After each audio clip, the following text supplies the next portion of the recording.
Issues, because that's where we need to go. Issues. Issues.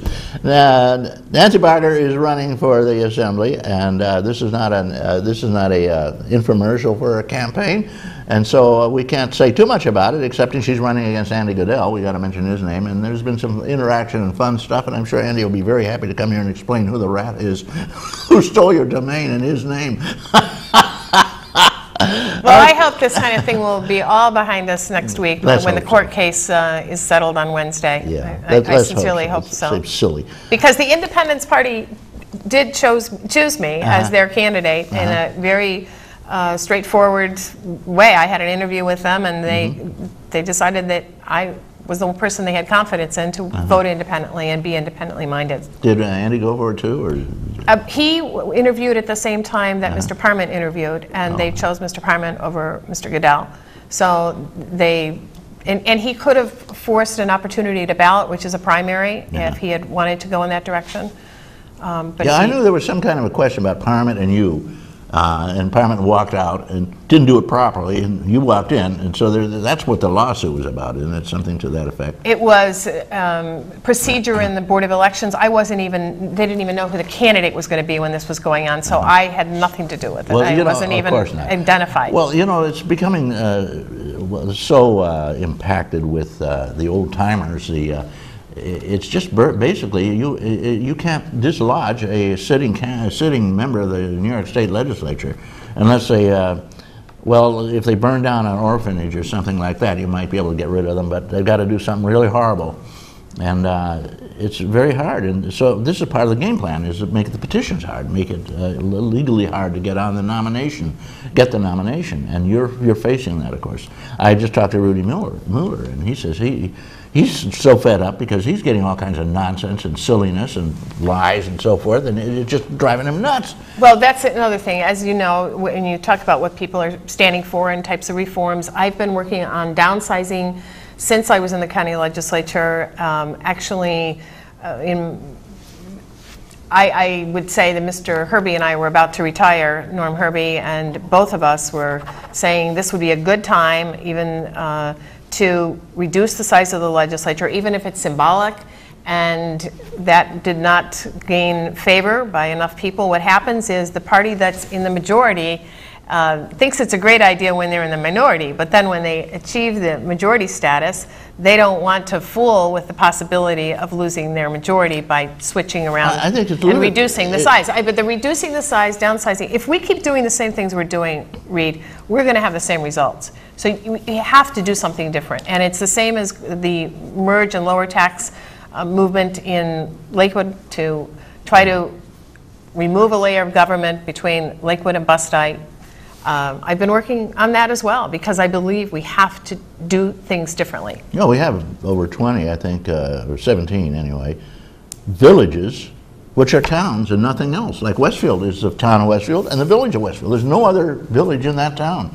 Ripley, all around us. And you know, they could probably consolidate some of these. And I don't know, they're afraid they're going to consolidate the fire department. I doubt it, because when you've got a rip-roaring fire going, you don't have time to come from the next town over, or if somebody has suffered a stroke, they're gone by the time you get there. So that's why we're against closing the Westfield Hospital. I mean, that was just a travesty. Nancy Bargar talking about Chautauqua County, this New York State Legislature, and things in general. You had a good dinner last night. If you're going to raise it, I'm happy to go there. My chef at my this wonderful dinner party I was at last night was your son Jim, and he knows how to put food on the table and present it, and it was absolutely delicious. So, and your hosts are the most beautiful people I've ever met over there. They are, the Baileys. Jack and Kate Bailey. But you say that you taught him everything he knows, Jim. So I didn't know that till this morning. Right. He's also a champion trumpet player. I love to talk about my son. I heard that. Champion trumpet player, and I was a trumpet player. And I learned to play the trumpet when I was traveling back and forth. I was commuting with a fellow who was a trumpet major. And he had terrible trouble. He's a musician, and he had terrible trouble with English. So I helped him with English. I was an English major. I helped him with English. He said one day, well, you know, I want to give something back. I want to learn to play the trumpet. And I said, well, why not? So I learned to play the trumpet while we were commuting. and I corrected his English papers, and we had I came out of it. I was a pretty good trumpet player, and I played a lot more, and then I taught my son when he was 8 years old how to play, Jimmy, and by the time he was 12, I just gave him my trumpet. I said, "You're fantastic." He won every award there is, and he still plays. You catch him at the bars. That came up at the dinner table last night, that Yeah. he was an accomplished trumpet player, Yeah. so I haven't had the pleasure of listening to one of his concerts, but I'll look forward to that. Yeah, well, he works with a band, and they're pretty popular. Okay, Nancy, we're kind of closing down here.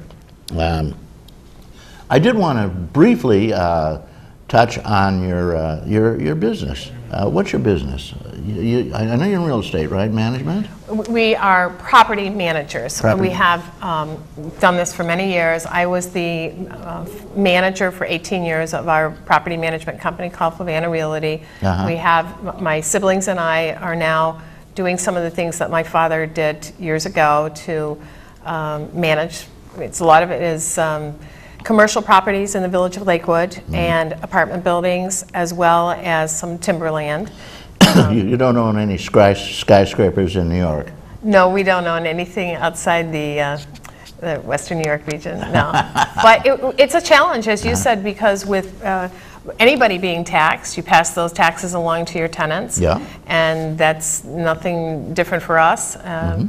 I have been doing this for a long time with my family, but also, as I was mentioning to you earlier, until I became a candidate, I spent from December 2008 until a couple of weeks ago as the host of this public policy program called The Nancy Bargar Show. Where did that broadcast? Well, it's streamed online, so anybody could listen to it. Well, they can watch this on YouTube, you know. That's right. It's really exciting when I would get calls from Maryland or New York City. I got one from California not too long People ago. listening on the computer, but most of my callers were local people, regulars who had concerns about local issues, and it was a great way to keep my pulse on. Keep a pulse on what was going on in my backyard. You have the pulse. So you've got your ear to the rail. You know where that comes from? I don't. Back in the West, the Indians used to, they would, the robbers or the Indians, train robbers, would put their ear to the rail to see if the train was coming, because it would transmit from hundreds of miles away. Well, you have your ear to the rail, meaning you know what's going on here. We have new taxes coming here in Chautauqua County. Nobody will say yes, no. Are you asking me? Yeah. Do we have new taxes? Do you think we're going to have higher taxes? Well, I think it's always this tension between, is it going to be sales taxes or is it going to be property taxes? Is it going to be cuts in spending? And this will be talked a lot about in our debates. My opponent and I think about how best to keep us afloat. As you said in just a minute ago, people aren't buying houses. Houses are for sale. People aren't buying. No. Phone caller. Hey, good morning. Hello there. Mort, wake up. Mort, he sleeps a lot. He's 85. You know. Okay. Hello, caller. Hello. Hello there. What, you're on? Oh, I would like to ask our soon-to-be representative, how would she, being a very capable woman, try to get into a situation where our representatives don't seem to have any authority? I mean, the bosses, quote, seem to run the Senate and the House of Representatives, or the Assembly, rather. Individual lawmakers don't seem to have much power. Yeah, we were just talking about Shelley Salver. He runs the show. He's a dictator. Well, for one thing, I can tell you this won't be a career for me because you'll disappear. It's a little too late for that. For me to make a Bill Parment has been there, and they call him the conscience of the Assembly because he's diligently read the bills that many members of the Assembly were not taking the time to read. But he was there 28 years. For me, I'm not going down there to be sure that I'm going to get reelected year after year. The same as it was with the county. When I had been there 10 years, I felt that that was a nice round number. I'd taken leadership positions, I'd been on most of the committees, and I felt it was time to turn it over to someone else, and I believe that. I don't think that people should be there forever, and that you go down there and you accomplish things and you take the consequences. If the consequences are that the voters then think that based on your... I think something's going on there. It's rattling again. It's rattling again? Yeah. So I don't intend to go down there and every 2 years worry about whether the public is still going to like me. I really intend to go down there and buck some of this and stand up. I think that we can change things, and you have to have resolve that you can. If we give up, then we're in terrible shape. So, well, thank you. I also think that there aren't enough women. How many women are there in the Assembly? Roughly. Half, quarter? No, not even close to a half. Not even close. A third. Maybe a third. But instead of talking about 3 men in a room, maybe we could get a woman in this room and try to negotiate differently, because something's not working. Do you think pigs will fly? Yes, you think pigs will fly.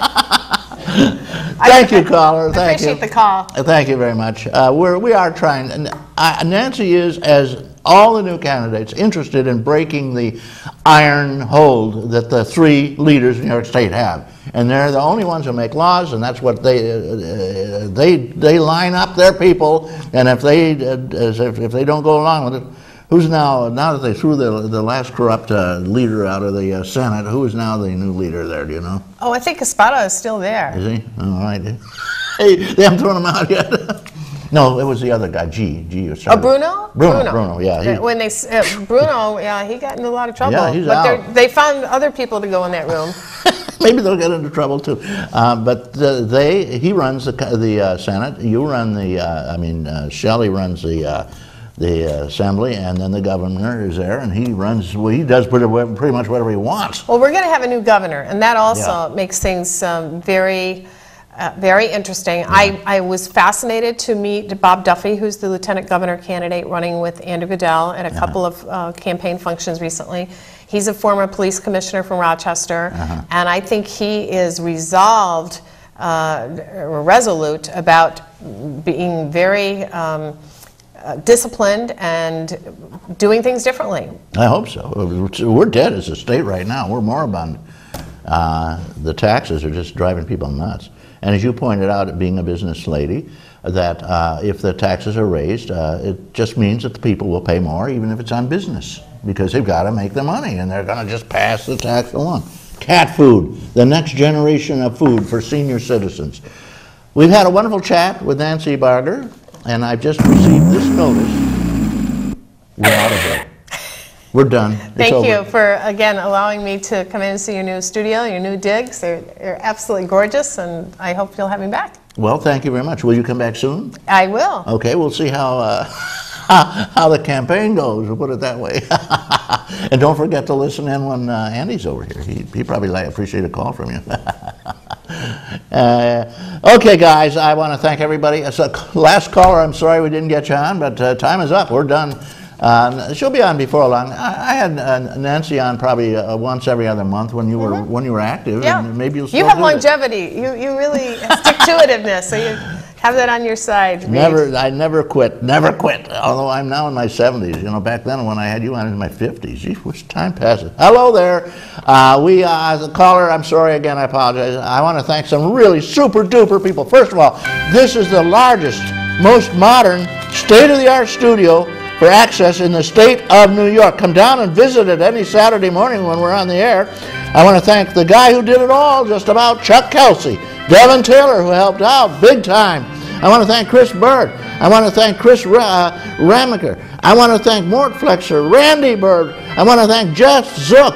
And I want to thank, now last but not least, Don Zenz. What a bunch of people. Get out there and vote when voting time comes around. May all that is proud and true and noble abide with you. I'm Reed Powers.